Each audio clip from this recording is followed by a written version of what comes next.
പരമ്പരാഗത കരകൗശല വസ്തുക്കൾ പ്രോത്സാഹിപ്പിക്കുക എന്ന ലക്ഷ്യത്തോടെയുള്ള പ്രധാനമന്ത്രി വിശ്വകർമ്മ ഹാട്ട് 2026 എവിടെയാണ് സംഘടിപ്പിക്കുന്നത്? Answer: Delhi heart, New Delhi.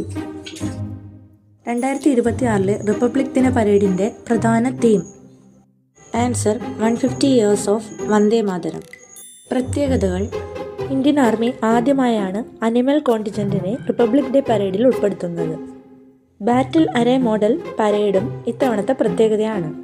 ഈ വർഷത്തെ റിപ്പബ്ലിക് ഡേ ചീഫ് ഗസ്റ്റുകൾ European council president mister Antonio കോസ്റ്റയും European commission president Ursula von der ലയനുമാണ്. 2026 ടെലികമ്മ്യൂണിക്കേഷൻ സഹകരണത്തെക്കുറിച്ചുള്ള ജോയിന്റ് ഡിക്ലറേഷൻ ഒപ്പുവെച്ച 2 രാജ്യങ്ങൾ ഏതൊക്കെ? Answer: India and Germany. Daily current affairs YouTube ഷോർട്സിലൂടെ പഠിക്കാനായി ചാനൽ സബ്സ്ക്രൈബ് ചെയ്യൂ. വീഡിയോ ഇഷ്ടമായ ലൈക്ക് ചെയ്യണേ.